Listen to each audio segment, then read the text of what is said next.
तो इस vector board में आपके पास एक वेट आ गया यहाँ राइट लेफ्ट पर, और एक वेट आपके पास यहाँ पर हैंग कर रहा है राइट पर। ठीक है, और आपके पास जो पुलीज है वो यहाँ पर आ गई, एक लेफ्ट पर एक राइट पर। और ये थ्रेड आपके पास फिर यहाँ से कर्व होके, और ये आपके पास सेंटर में रिजल्टेंट फोर्स मिलेगी, यहाँ से भी ये कर्व होकर आएगा और आपको सेंटर में रिजल्टेंट फोर्स मिलेगी। तो उसको भी हम स्ट्रेट ड्रॉ कर लेते हैं।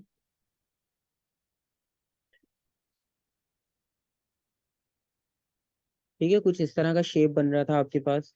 और फिर एक थ्रेड आप यहाँ सेंटर में लगाते हो, और उस थ्रेड के साथ जो वेट होगा वो आपके पास रिजल्टेंट को शो करेगा। तो वेट्स हमारे पास आ गए, एक वेट यहाँ पर आ गया, एक वेट लेफ्ट पर, और एक आ गया सेंटर में। नॉर्मली जो है वो पेंडुलम वाले बॉब को ही हैंग कर देते हैं सेंटर में, क्योंकि उस पे ये होता है कि वैल्यू मेंशन नहीं होती, क्योंकि इन वेट्स पे तो वैल्यू मेंशन होती है। तो इसलिए बॉब को हैंग कर देते क्योंकि वो आपके पास अननोन होता है, तो रिजल्टेंट हमने खुद फाइंड आउट करना है। अच्छा, नॉर्मली इसमें होता ही है कि अब इसमें मार्किंग करनी होती है, क्योंकि नॉर्मल जब आप इसको हैंग करते हैं तो यहाँ पर होते हैं थ्रेड, और फिर जब आप इसके पीछे पेपर लगाते हो वेक्टर बोर्ड पे, तो वेक्टर बोर्ड पे आपने देखा होगा इसके सेटअप में होता ही है कि जब आपने मार्किंग करनी होती है तो आपको इन सारे पॉइंट्स की मार्किंग चाहिए होती है। मतलब आपको ये पॉइंट मार्क करना है, ठीक है, और इसकी मार्किंग चाहिए थ्रेड की कि ये कहाँ पर आ रहा है, इसकी मार्किंग मिलनी चाहिए, इसकी मार्किंग, ये सारी मार्किंग आपको करनी होती है। अब इन मार्किंग के लिए होता ही है कि आपको मिरर दिया जाता है।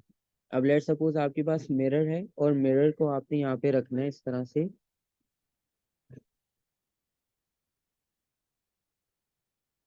अच्छा, ये रोटेट नहीं होगा, चलो खैर। अच्छा, मिरर आप इस तरह से रखते हो कि आपने बिल्कुल परपेंडिकुलर उसको शेप में रखना होता है इसके साथ। आपने उसे यहाँ पर इस तरह से सेट किया मिरर को।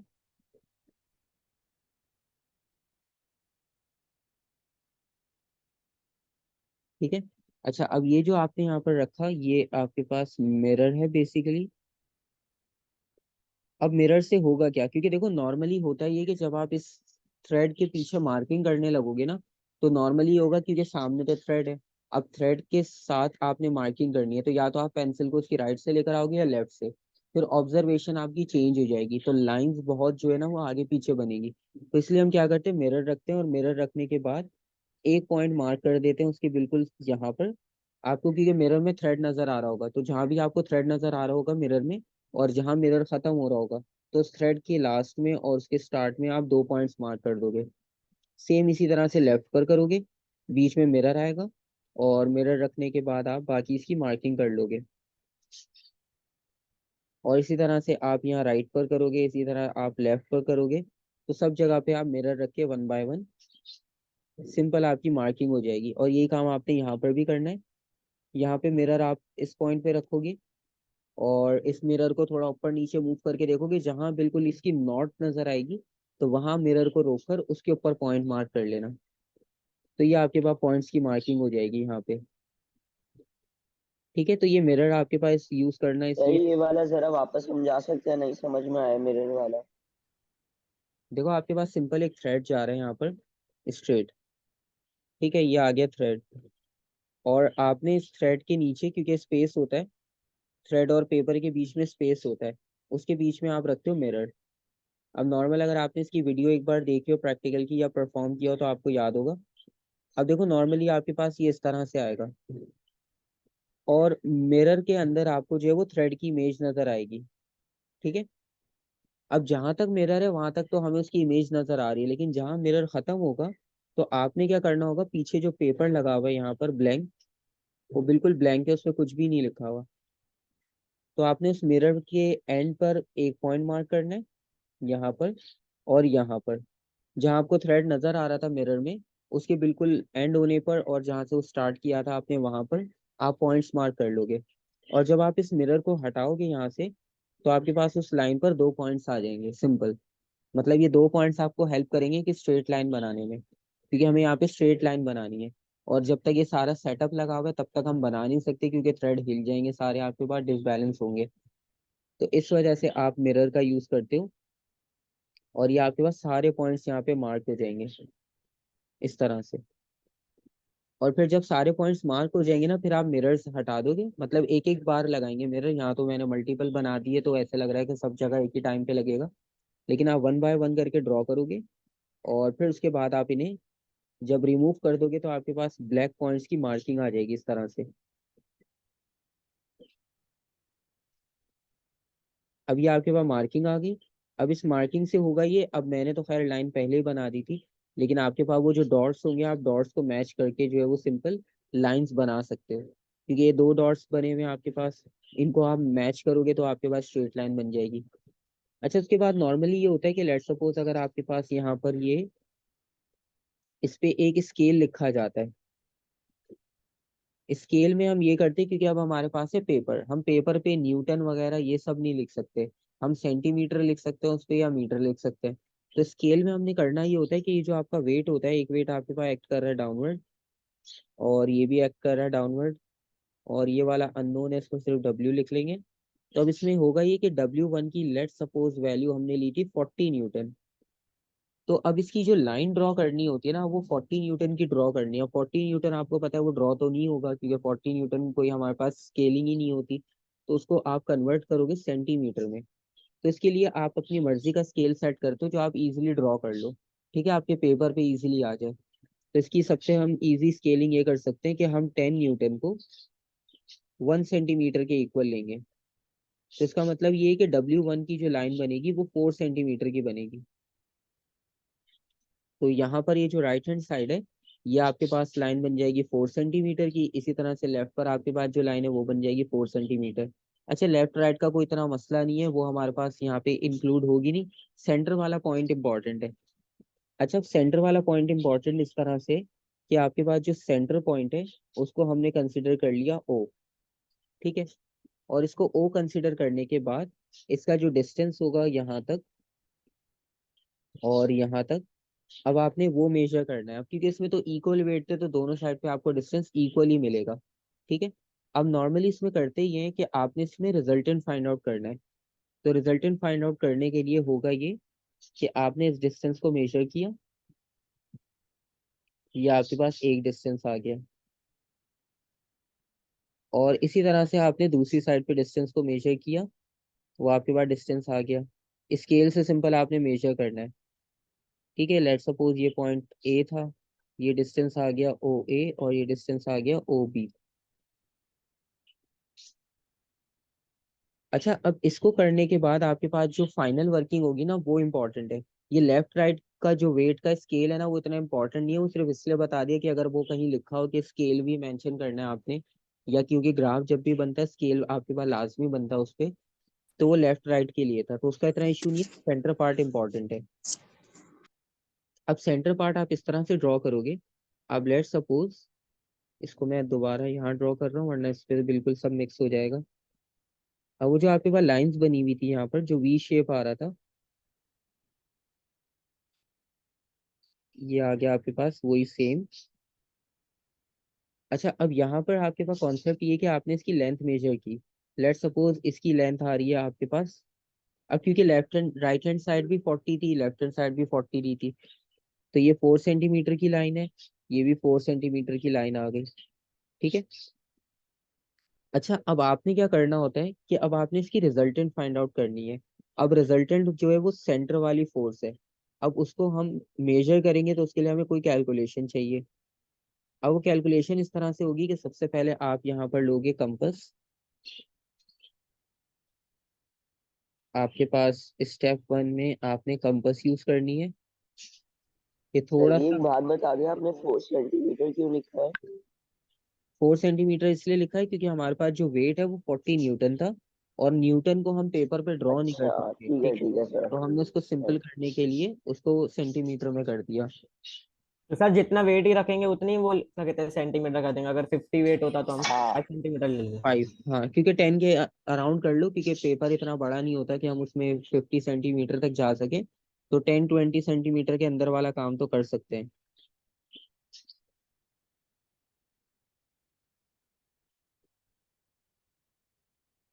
तो इसमें आपके पास 4 सेंटीमीटर इसलिए लिया क्योंकि हमारे पास 40 था वहां पर। अच्छा, स्टेप 1 में आपने ये करना है, कंपास लेकर और उसको आपने प्लेस किया यहाँ पर। ठीक है, अब कंपास को आपने ओपन कितना करना है, आप उस कंपास को जो है वो, आपके पास जो भी स्केल होगा, आपने स्केल लिया और स्केल पर आपने देखा कि 4 सेंटीमीटर कहाँ पे मार्क हो रहा है। अब 4 सेंटीमीटर जो है वो यहाँ पर आ गया। ठीक है, तो आपने कंपास को भी इतना ही ओपन करना है, यूज तो करना आता होगा बेसिक। ठीक है, आपने कंपास को 4 सेंटीमीटर ओपन किया और 4 सेंटीमीटर ओपन करने के बाद आप उसे यहाँ रखोगे, इस पॉइंट पर। तो एक पॉइंट जब आप उसका यहाँ रखोगे तो दूसरा पॉइंट जाहिर सी बात है कोई डिस्टेंस पर आएगा, तो उससे आप आर्क ड्रॉ कर लोगे। तो एक आपको आर्क मिल जाएगा यहाँ से, और फिर उसी कंपास को, क्योंकि लेफ्ट एंड राइट आपकी दोनों सेम है, तो वही 4 सेंटीमीटर आप लेफ्ट पे रख के मार्क करोगे, तो आर्क आ जाएगा यहाँ पर, दोनों एक दूसरे को इंटरसेक्ट करेंगे।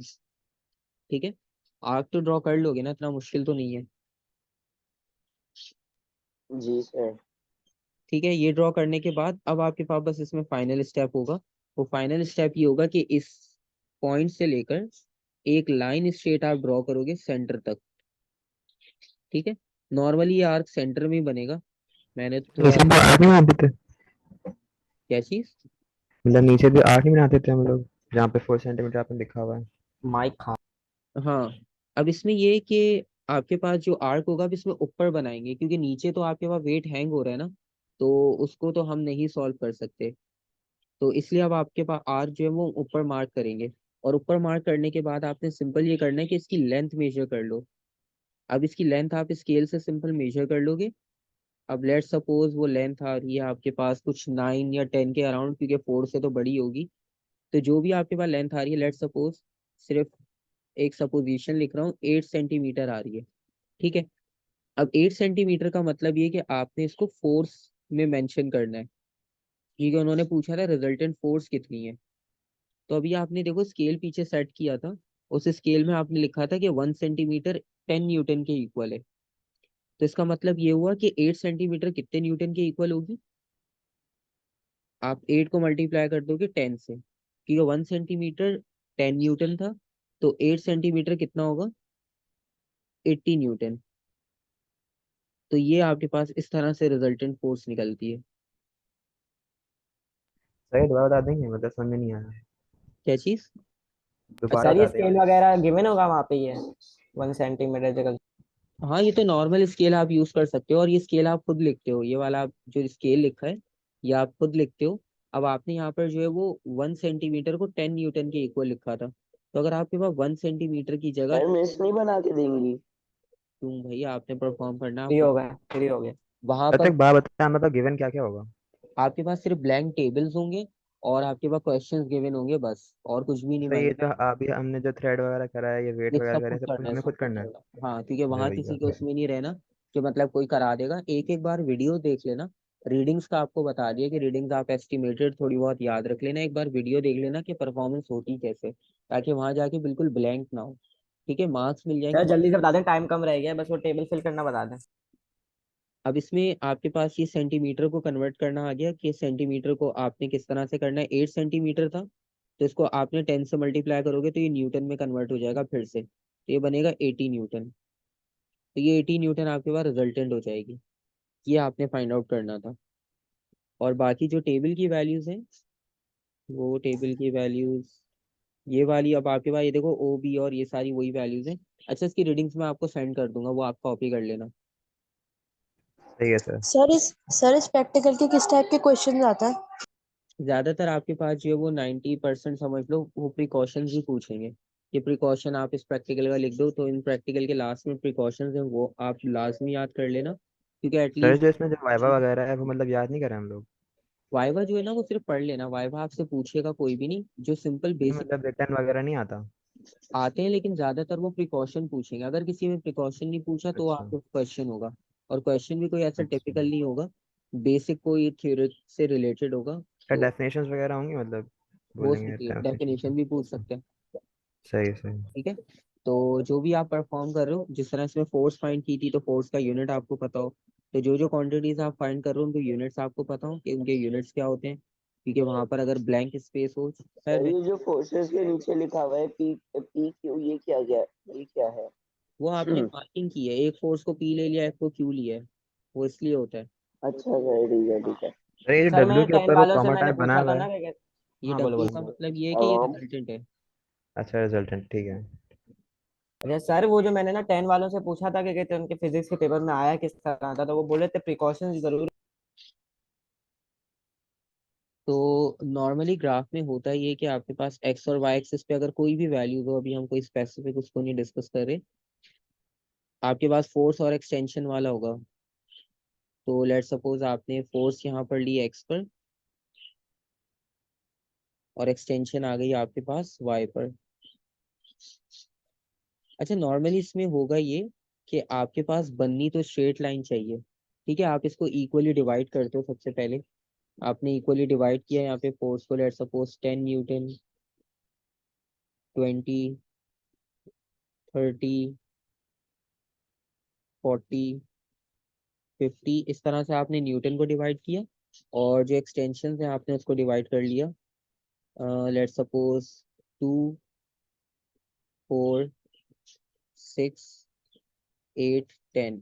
अब डायरेक्टली प्रोपोर्शनल ग्राफ बनता है तो उसके अकॉर्डिंगली वैल्यूज तो आपके पास बिल्कुल मैच होनी चाहिए। तो मतलब एक वैल्यू अगर 10 पे लिए तो उसकी एक्सटेंशन अगर 2 आ रही है लेट सपोज इनिशियली, तो नेक्स्ट आप जब 20 पर जाओगे तो वो फिर 4 ही आनी चाहिए। लेकिन कभी कभार ऐसा होता है कि रीडिंग्स आपके पास बिल्कुल मैच नहीं कर रही होती, तो उसमें आप सिंपल ये करना कि आप जब स्ट्रेट लाइन ड्रॉ करते हो तो उसमें से जितने पॉइंट्स बेस्ट आपके पास मैच हो रहे हैं, मतलब अगर आपने टोटल 5 पॉइंट्स ड्रॉ किए तो उनमें से 3 या 4 जहाँ भी बेस्ट आपके पास मैच हो रहे हो आप उनको ज्वाइन कर लो, ठीक है। अब जैसे देखो ये एक पॉइंट पे अगर ड्रॉ किया ना तो एक पॉइंट थोड़ा सा नीचे है, वो बिल्कुल एग्जैक्ट मैच नहीं हो रहा, ठीक है। खैर मैं तो यहाँ पे ग्राफ के बगैर बना रहा हूँ, मेरे पास मार्किंग नहीं है, लेकिन सर आप हर प्रैक्टिकल में तो ग्राफ नहीं है ना। नहीं। तो ये जो आपके पास प्रैक्टिकल में वैल्यूज ग्राफ की डिफरेंट आपके पास चेंज होती है, लेट सपोज एक पॉइंट यहाँ आ गया, एक पॉइंट थोड़ा सा यहाँ आ रहा है, फिर एक सही आ गया, ठीक है, और ये लास्ट वाले भी 3 सही थे। तो अब आप इसमें देखो 3 पॉइंट्स आपके पास बिल्कुल एग्जैक्ट मैच हो रहे हैं, 2 पॉइंट्स थोड़े से आगे पीछे हैं, तो इनका मसला नहीं होता। आप इनको थोड़ा सा चेंज करके और वहाँ पे फिर अपने टेबल में भी वैल्यू को उसके अकॉर्डिंगली सेट कर लो, तो वो भी मसला हल हो जाएगा। वैसे नॉर्मली ये नहीं होता कि सारे पॉइंट्स मैच हो, आपके पास बेस्ट जितने भी मैक्सिमम पॉइंट्स है वो मैच होने चाहिए, क्योंकि एरर होता है। हमें भी पता है कि प्रैक्टिकल में एग्जैक्ट आपके पास सारी वैल्यूज बिल्कुल एक्यूरेट मैच नहीं होती, तो इसमें कोई इतना इशू नहीं है। अगर पॉइंट्स थोड़े बहुत आगे पीछे हैं तो कोई मसला नहीं है, उसमें से मैक्सिमम अगर 5 रीडिंग ली है आपने तो एटलीस्ट 4 या 3 तो उसमें से मैच होने चाहिए। और अगर एक दो पॉइंट आगे पीछे भी है तो आप उसको लाइन पर लाकर उसके अकॉर्डिंगली वैल्यू देकर फिर वहाँ टेबल में लिख देना, और एक पॉइंट भले बाहर हो कोई इशू नहीं, तो मैक्सिमम आपके पास लाइन में मैच होने चाहिए, ठीक है।